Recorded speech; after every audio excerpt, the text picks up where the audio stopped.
if he pulled up with Kurama basically in the massive thing, they're not like the feudal laws are not really gonna say don't do this. And I know that would seem like he's a terrorist, but then again, they keep another terrorist on the loose, which is Sasuke, and they keep another terrorist in roaming free, quote unquote. But I guess Yamato's there. But like, is Yamato really gonna stop Orochimaru? Let's keep it real.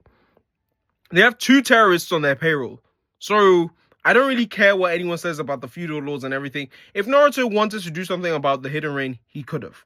Which is why I say like Naruto is slightly flawed, but that's not the point of this. The point of this video is that Ichigo is more complex than what people make him out to be, because he does have his own laurels and he does have his own like ideals of what should occur, especially like they do kind of seem a bit one track, almost like Naruto's. But where that differs is that if it was a choice between his life or saving the entire, or like Orihime's life and saving the entirety of the Soul Society, or the realms, I personally don't think that Ichigo, like maybe I'm wrong, but I personally don't think that Ichigo is going to let Orihime die.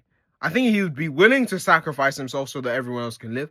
But if it's a choice between Orihime or the entire world, it's like, as what we saw from him saving Rukia, he's definitely picking Orihime. So I don't know if I would say Ichigo is truly a good guy per se, you know?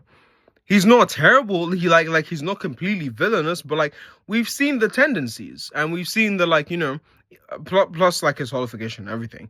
But like we've seen that like Ichigo has his set motives and is not really willing to compromise on them. The way like Naruto compromised with Pain and realized, okay, well, yeah, everything was kind of messed up and he did still fail. And then Luffy, we have Luffy, who I think is the simplest and easiest out of like, and bear in mind, being a simple MC is not a bad thing. Like not everyone needs to be some brooding, complicated, overly developed character. I say Luffy is the simplest because we know Luffy's motives. We know he doesn't claim to be a hero. He kind of just follows his heart and has a one-track mission. Do you get what I'm saying? Whereas Ichigo is kind of like, I will protect my family and friends, but like if you go against us, it's kind of us against the world type thing. Like he doesn't really care, which I guess you could say is similar to Luffy, but the difference is Luffy's like an actual terrorist. There's an argument for Ichigo being one, but like Ichigo kind of just wants to live peacefully. So let me know what you think about like whether Ichigo is a truly good or bad guy. I could be waffling. This could be nonsense, but hey.